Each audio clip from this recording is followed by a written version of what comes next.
dit gaan goed met die mens wat nie die raad van goddeloses volg nie, en met sondaars omgaan en met ligsinnige saamspan nie, maar wat in die woord van die Here sy vreugde vind, die dag en nag oordink. Hy is soos 'n boom wat by waterstrome geplant is, wat op die regte tyd vrugte dra, en waarvan die blare nie verdroog nie. Hy is voorspoedig in alles wat hy aanpak. Amen. Die gemeente genade en vrede vir julle van God die Vader en van Jesus Christus die Here en van die Heilige Gees. Goed, Haggai hoofstuk 1, as almal hom het. Goed, ons is besig met die reeks oor betrokkenheid. Daarom die prentjie van boue oprol, en vandag kyk ons na prioriteite, net so die route wat ons so ver kom hierdie kwartaal. Ons het die aanslag begin met betrokkenheid, vra dat eers herlewing ook moet kom. Herlewing het ons gesien, was veral in die psalms deur die Koragiete. Die Koragiete het in hulle eie lewe ervaar, dat nadat hulle voorvader ontrou aan die Here was en ongehoorsaam was aan hom, dat die Here tog ook vir hulle weer genade gegee het, en dat hulle juis mense was wat in hulle eie lewe beleef het, dat daar herlewing gekom het, en dat het daarom ook al die ander kinders van die Here oproep tot herlewing. Toe het ons gesien met Jakob, Genesis 35, om die verhouding met die Here ook weer reg te maak, dat daar geen afgode wees nie. En nou dit klink dan vir ons nou maar Oud-testamenties, want daar was mos gode in goede, maar afgode hoef nie net beelde te wees nie, afgode is baie ander dinge ook, dinge wat die Here se plek in ons lewe inneem. En daarmee het ons gesien, die Here sê, hy wil nommer 1 in ons lewe wees. Toe, in goeie tye, mens dink partykeer herlewing kom net nadat dit baie sleg gegaan het, en dan skielik gaan dit weer goed. Maar herlewing kan ook in goeie tye kom. Koning Asa was 'n goeie koning, 2 Kronieke 14, 15 en 16, en in sy tyd, toe dit goed gegaan het daar 'n herlewing gekom. So mense hoef nie te wag totdat dit eers sleg gaan, en dan is herlewing 'n onmoontlikheid nie. Herlewing is altyd moontlik. En dan kyk ons vandag na prioriteite. Dit sluit eintlik baie aan by die tweede ene, die geen afgode nie.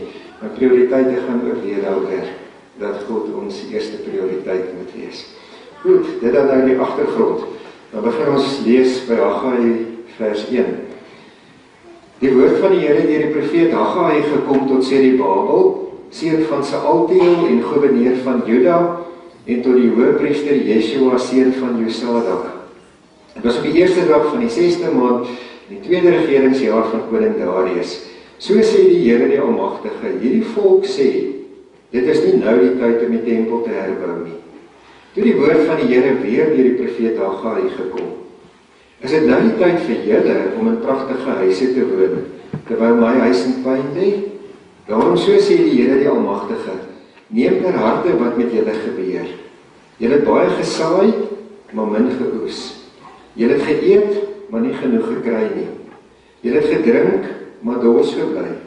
Julle het klere aangetrek, maar nie warm geword nie. Julle is soos 'n dagloner wat sy loon in 'n stukkende beursie steek. So sê die Here die Almagtige, neem ter harte wat met julle gebeur. Gaan haal hout in die berg en herbou my huis, sodat ek my eer kan ontvang en tevrede kan wees, sê die Here. Julle het 'n groot oes verwag, maar min gekry, en wat julle nog huis toe gebring het, het ek laat verdwyn. Waarom, vra die Here die Almagtige?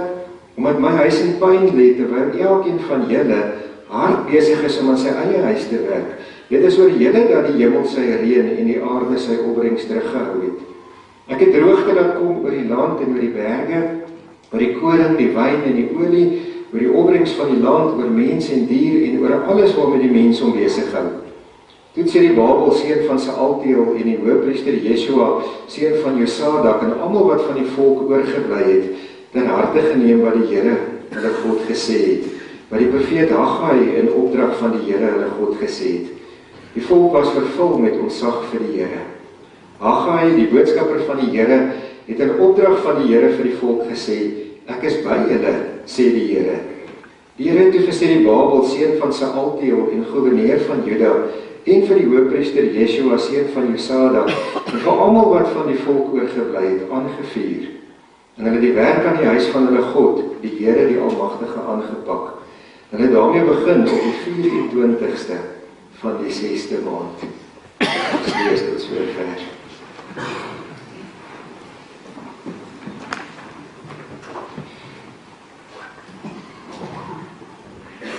Jy weet ook mos die geskiedenis van Israel was 'n geskiedenis van op goeie tye en weer af laagtepunte. Tye waar dit nie goed gegaan het nie. As 'n mens die geskiedenis gaan lees van die konings, dan is daar goeie konings, slegte konings, goeie konings, slegte konings. As 'n paar voorbeelde kan noem, Josia byvoorbeeld, toe hy koning was, het hy die Here met sy hele hart gedien. En dit het met hom goed gegaan, dit het met die volk goed gegaan, die Here het hulle geseën, hy het die land geseën, dit het baie goed gegaan. Toe word hy opgevolg deur Manasse, 'n koning wat 55 jaar regeer het en wat nie die Here gedien het nie, en wat afgode gedien het en wat ongehoorsaam was aan die Here en dit het afgegaan. Dit het slegter begin gaan met die volk, dit het sleg gegaan met die land. Die Here se seën was nie op hulle arbeid en op hulle inkomstes en op alles wat hulle gedoen het nie. En toe kom die ballingskap. En die ballingskap, sê die Ou Testament vir ons, was die straf op Israel se sonde. Op hulle ongehoorsaamheid van honderde jare, waar die Here met profete met hulle praat, maar hulle net doof hou vir die profete en hulle net tot die Here bekeer nie. Toe stuur die Here die ballingskap. Toe die Babiloniërs hulle kom wegvat uit hulle stad uit en hulle vat hulle na Babel toe en hulle is vreemdelinge in 'n vreemde land. Dit was 'n verskriklike traumatiese belewenis vir Israel toe hulle in ballingskap gaan. Hulle het altyd gesê, Jerusalem is nou die stad wat nooit voor 'n vyand sal val nie, want is God se stad. Hulle het vir mekaar gesê, verbeel jou nou dat mense God se stad kan inneem. Dit kan eenvoudig nie. Jeremia moes dit aanspreek. Hy het byvoorbeeld in Jeremia 7 het hy vir hulle gesê, maar julle lieg vir julle self as julle sê ons kan doen net wat ons wil en dan noem hy 'n klomp sonde en dan net sê maar ons bly in Jerusalem. Dis God se stad, ons sal niks oorkom nie. Jeremia het vir hulle gesê, julle moenie so seker wees nie. Julle moet julle lewens regmaak, dis wat die Here wil hê. En verder het hulle ook gesê, maar omdat die tempel, God se huis in Jerusalem staan, dis ondenkbaar dat dit ooit voor 'n vyand sal val. En toe gebeur dit. Die Babiloniërs kom en hulle slaan die muur van Jerusalem om, en hulle begin inkom, en hulle verower huise, en hulle breek plat, en hulle steel, en hulle maak mense aan kettinge vas, en hulle slaan die tempel plat. En Israel kon nie glo wat met hulle gebeur nie. En toe hulle daar ver in die vreemde sit, is hulle droewig. Daar is mos in Psalm 137 wat hulle sê, daar in die vreemde het hulle vir ons gesê, sing vir die Here. Dan sê hulle, maar hoe kan ons? Hoe kan ons terwyl ons hier sit, in Jerusalem lê in pyn, hoe kan ons 'n lied vir die Here sing? Ons kan dit nie. Dan moet ons tong liewers aan ons verhemelte vasklou en dan moet ons hand liewers verlam word, dat ons nie ons gitare kan speel nie. Ons kan dit net nie doen nie. Hulle het ook gedink, die Here is nie daar nie. Hulle het gedink, die Here is nou ook, het hulle ook gelos, hulle is heeltemal alleen. En profete is deur die Here gestuur, om vir hulle te kom sê, maar God is ook nog steeds hier, en God gaan julle weer red. En een van die wonderlike dinge van profeseë is, dat dit vir ons wys hoe groot God is. Hoe dat hy eeue voor 'n ding gebeur, dit kon laat profeteer deur sy profete. Jesaja het byvoorbeeld 200 jaar voordat Israel uit die ballingskap uitgekom het hy geprofeteer dat die Here gaan vir Kores gebruik om Israel te bevry. 200 jaar tevore. Nou toe was die Assiriërs nog die wêreldheersers, daarna die Babiloniërs die wêreldheersers geword, en die Here profeteer deur Jesaja dat die Perse die volgende wêreldheersers gaan wees, en dat hulle koning Israel gaan laat teruggaan.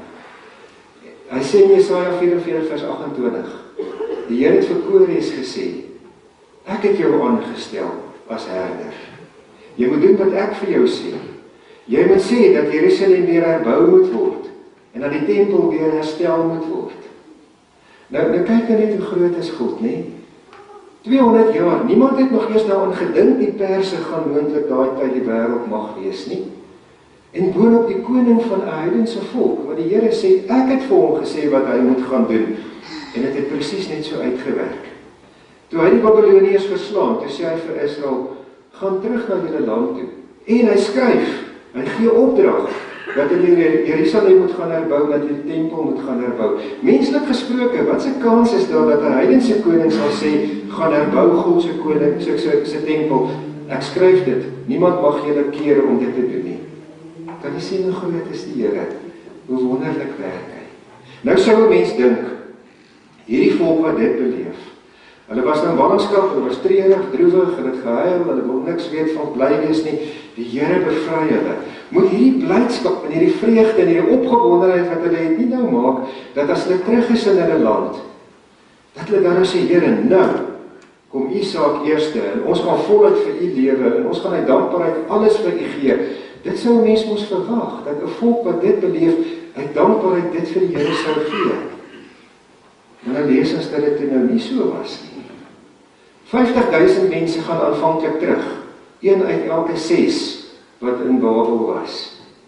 En daai mense toon toe op die ou einde, maar min tekens van dankbaarheid, van vreugde in die Here, van godsdienstigheid, van die feit dat die Here vir hulle belangrik is. Hulle wys dit toe nie. Hulle laat 16 jaar nadat hulle terug is in die land, verbygaan, waar hulle geen aandag gee aan God se saak nie. Hulle laat God en God se saak net so lê, vir 16 jaar. Intussen is hulle voluit besig met hulle goede, en God se saak moet lê. Mens sou mos nou verwag dat mense wat hierdie goed gekry het by die Here, dat dit anders sou wees. Dat die Here nommer 1 sou wees. En om dit reg te maak, stuur die Here toe vir Haggai en vir Sagaria, om vir die volk te gaan sê, maar gewoon nou net 'n bietjie, julle is verkeerd, julle prioriteite is verkeerd, kyk na julle lewens, neem 'n bietjie bestek op, dinge is nie reg nie, dinge moet regkom. En Haggai is vir al die profeet, wat met die volk gaan praat het, oor hulle prioriteite. En nou gaan ons nou vandag na 'n paar dinge kyk, hoe dat hy vir hulle sê, moenie vir God blameer nie, want mense blameer graag die Here. Hoe dat hy vir hulle sê, kry julle prioriteite reg, hoe dat hy vir hulle sê, begin doen, en hoe dit daar ook weer 'n belofte is, soos altyd in die Bybel. Die Here laat jou nie alleen, as hy vir jou 'n opdrag gee nie. Die eerste, vers 1 en 2, moenie vir God blameer nie. Mense doen dit baie keer, om vir God die skuld te gee. In vers 2 sê die Here deur Haggai dat hierdie volk sê, dis nie nou die tyd om die Here se tempel te herbou nie. Dis nie nou die tyd. Kom ons kyk net eers na 'n ander stukkie van daai versie. Die Here sê, hierdie volk sê. Nou, die Here praat altyd van Israel as my volk. Baie keer as dit baie sleg gegaan het, die Here nog steeds gepraat van my volk.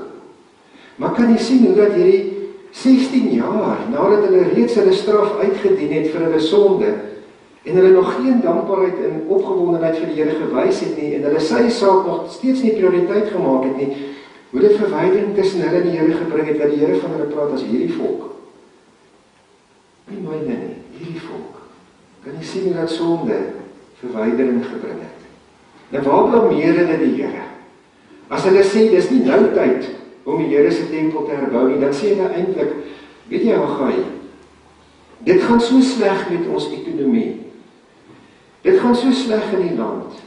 Weet jy dan nie dat ons droogte op droogte gehad het en dat ons nie goeie oeste gehad het nie? Die boere het nie goed gedoen nie. Die besighede het nie goed gedoen nie. Dit gaan met ons nie goed nie. Weet jy nie hierdie goed nie? Dis nie nou tyd om die Here se tempel te herbou nie. As die Here wil hê ons moet sy tempel herbou, dan moet die Here gee dat dit met ons beter gaan. Dis wat agter hulle verskoning sit. Is God se skuld. Want dit gaan so, en God kan dit beter met ons laat gaan. Daarom moet God dit met ons beter laat gaan.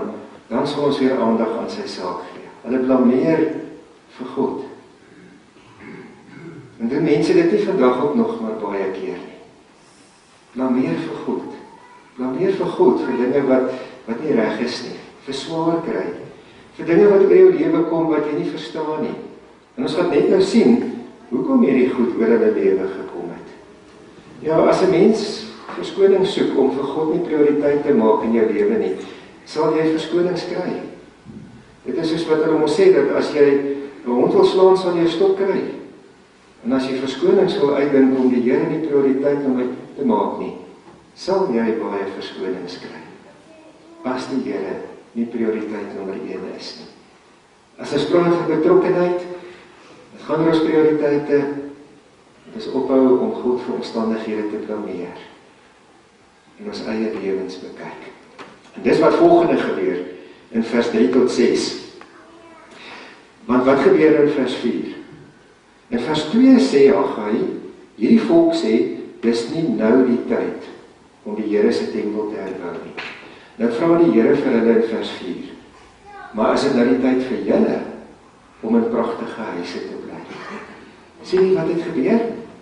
Die volk sê, die ekonomie laat ons nie toe om God se saak te bou nie.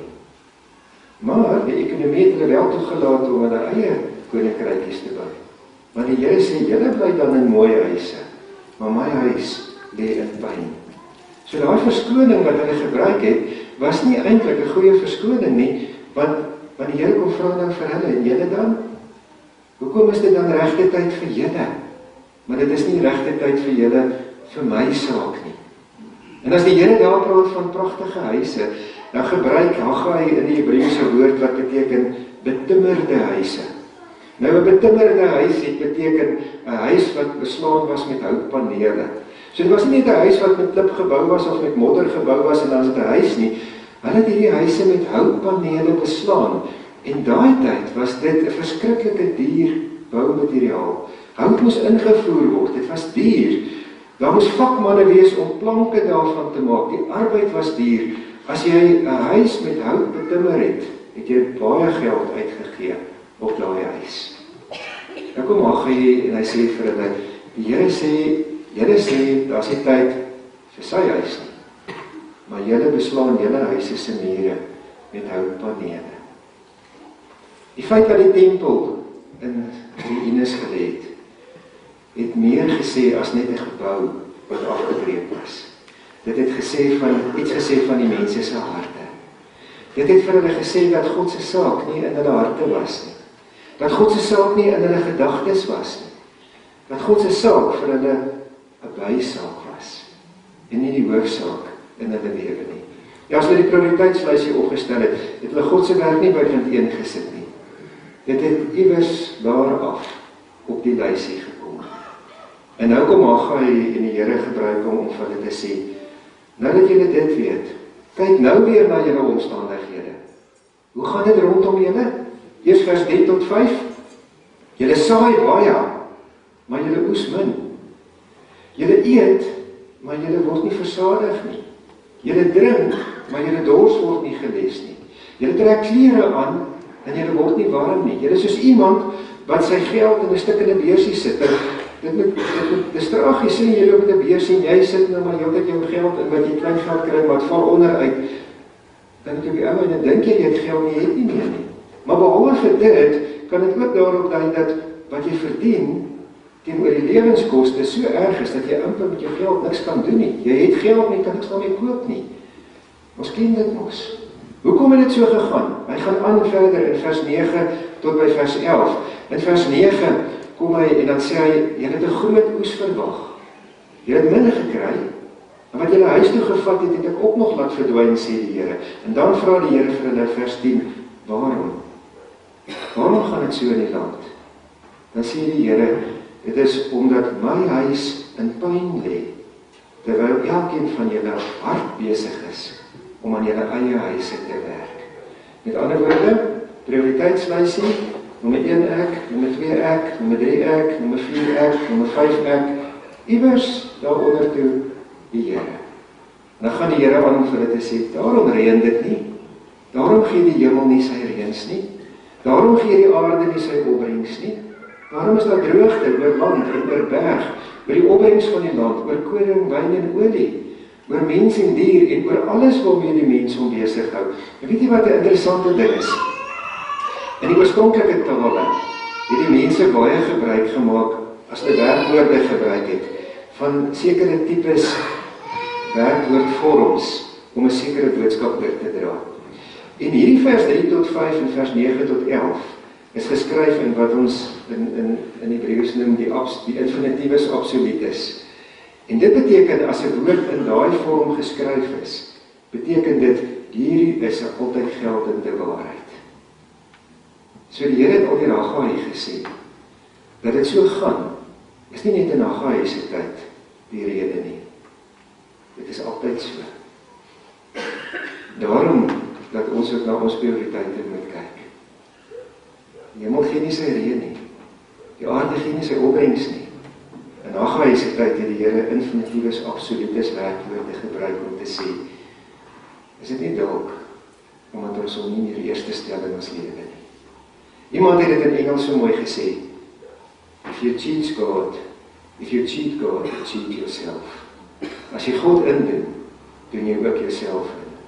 Jesus het ons baie duidelik gesê, Matteus 6 vers 33, en is nadat hy gepraat het oor die sorge van die lewe, toe praat hy ons met die mense en hy sê, julle is so bekommerd oor kos, oor wat moet julle eet?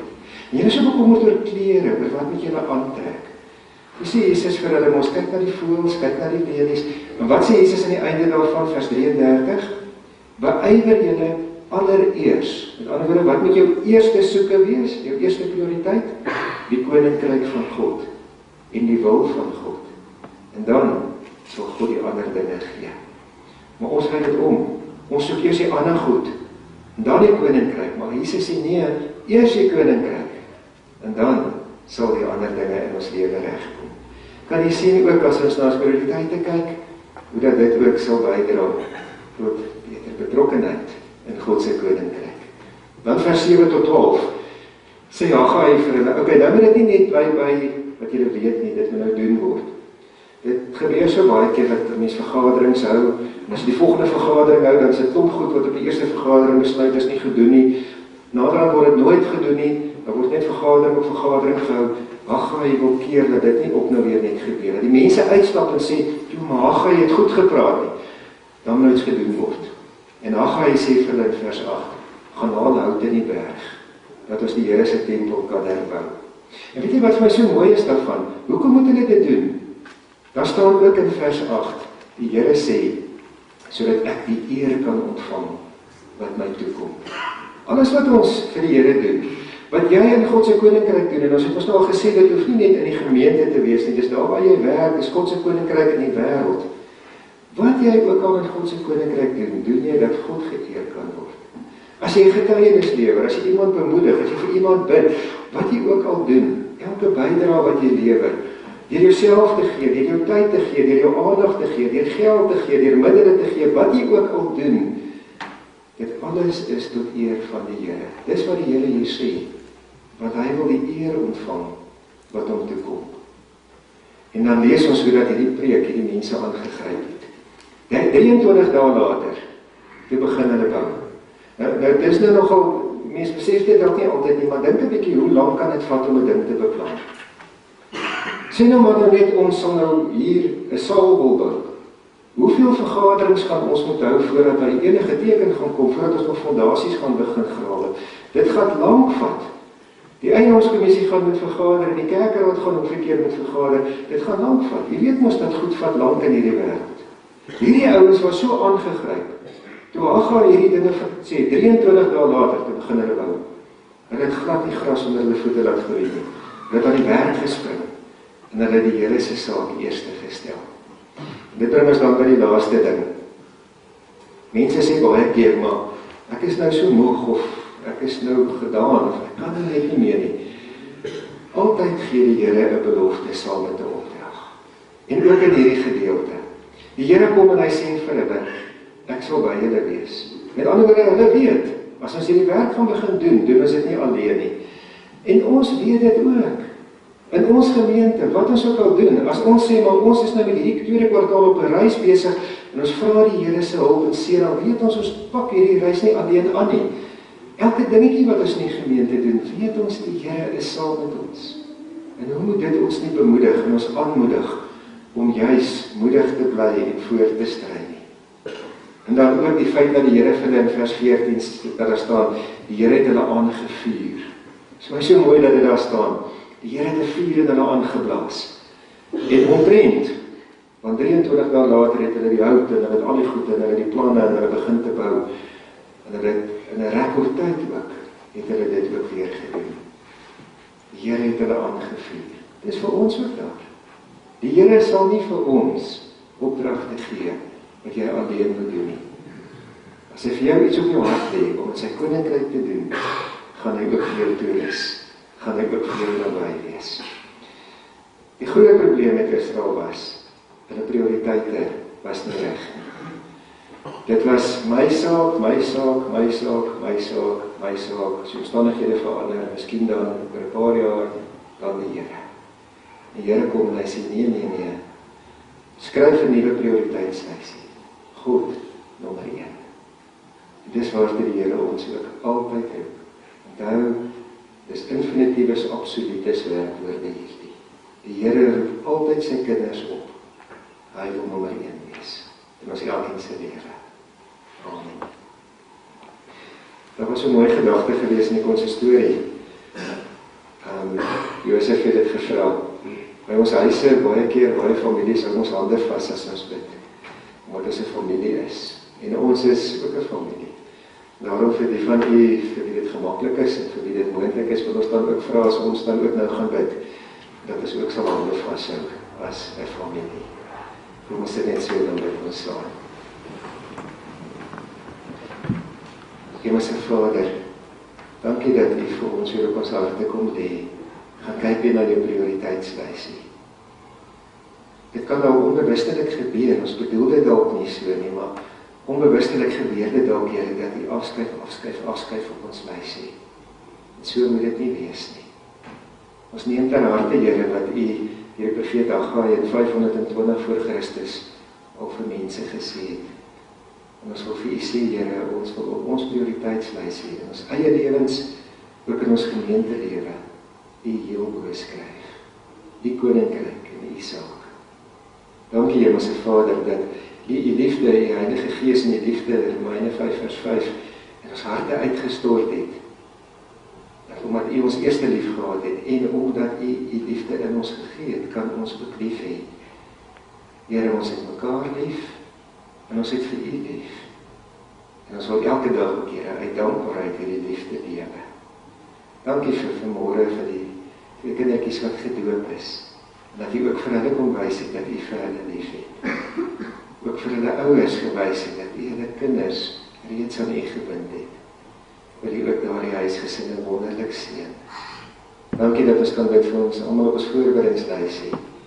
Ons bid, Here, dat elkeen, Here, in hulle omstandighede hulle oog op u sal hou, gevestig op u, aan u styf sal vashou. Vader, dankie dat ons vanmôre ook vir ander kan bid. Ons bid in Jesus, wat vanmôre daar in die gemeente preek en 'n onderhoud het. Ons bid dat u ook vir ons sal seën, Here. Dat u genade en die werking van die Gees in hom groot sal wees. Dankie, Vader, dat ons ook in hierdie week kan ingaan en dat ons Pinkster kan hou hierdie week. En dat ons ook elke aand vir u kan kom vra, Here, wys ook vir ons hoe u wil hê ons 'n impak moet gaan maak. Here, wil u ook hierdie week gebruik om ons te bou, om die koninkryk te bou. En soos met die herbou van die tempel, om u naam te verheerlik. En bid ons in Jesus se naam. Amen. Die genade van ons Here Jesus Christus, die liefde van God en die gemeenskap van die Heilige Gees sal met u almal wees.